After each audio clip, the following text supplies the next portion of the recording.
What happens with Clinton here? I've never seen anything like it, with the Clintons actually saying, okay, well, actually, we give up. We surrender. I was not planning on that. I've never seen the Clintons do that in their entire political careers. The old globalist order's dead.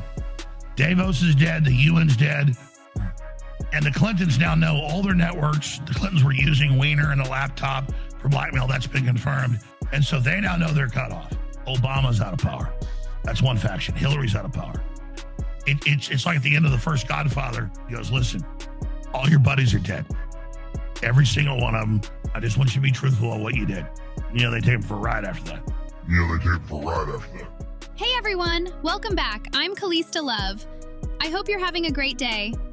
There's a story resurfacing again, and it deserves more than the usual partisan spin.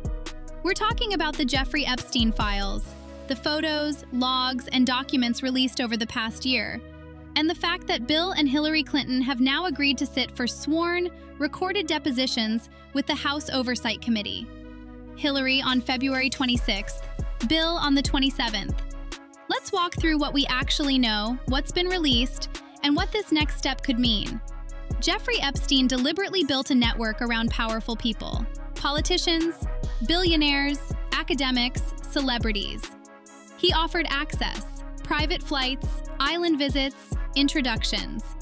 And the evidence strongly suggests he used that access to record compromising behavior, turning influence into leverage. That's not speculation, that's pattern recognition. People with power have weaknesses.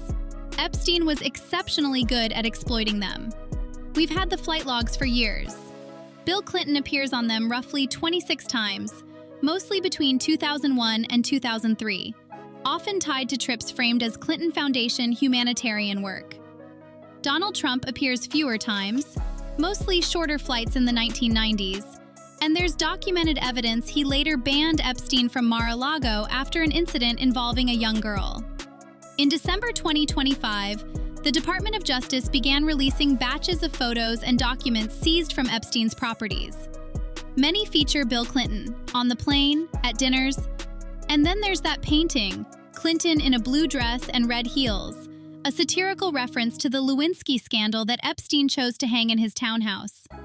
One image drew particular attention: Clinton aboard the Lolita Express with an unidentified woman.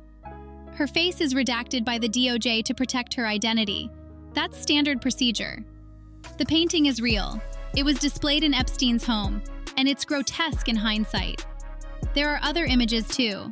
Clinton with Ghislaine Maxwell, group photos, signed pictures. They're uncomfortable. They show repeated close proximity. Then came the January 2026 release, millions of pages. Trump's name appears thousands of times, but the DOJ has noted that most references are old news clippings Epstein saved or unverified tips investigators labeled unfounded. Still, the volume alone gives critics reason to ask why scrutiny isn't symmetrical. Right now, the focus is on the Clinton. They initially resisted subpoenas. That raised talk of contempt of Congress. Then, days ago, a deal was reached. They'll testify behind closed doors, on camera, transcribed. Some see this as the Clintons being cornered, nowhere left to hide. Others see it as strategic, getting their version on record or shifting attention elsewhere. What stands out is the selective outrage.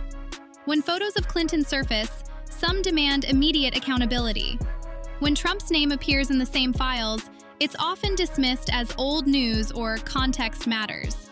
Flip the script, and the reactions flip too. Here's a useful rule of thumb: the guilty dog barks the loudest. The people pointing fingers most aggressively often have the most to protect.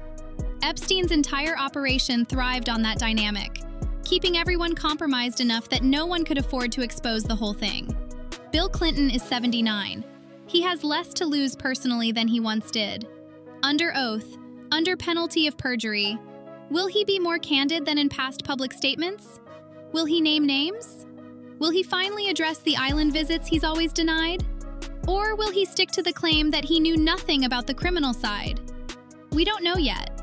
But the fact that this testimony is happening at all, while similar scrutiny isn't applied equally, tells us something about power, protection, and whose sins get examined.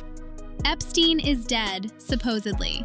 Many victims have never seen justice, and too many people who moved in his orbit still hold influence without consequence. What I hope for, what most reasonable people hope for, is full transparency. No matter whose ox gets gored. Release everything. Protect the innocent. Prosecute the guilty. Stop treating this like a team sport. If you've been following this story, I'd love to hear your take in the comments, especially if you see something I missed. Just keep it respectful. That's how we actually get somewhere. Before I go, thank you for spending part of your day with me. I genuinely appreciate the support, the conversations, and the thoughtful disagreements. This channel exists for open dialogue. All viewpoints shared respectfully are welcome here. That's how we get closer to the truth, by engaging, even when it's uncomfortable. I'm Calista Love. Stay thoughtful, stay grounded, and I'll see you next time.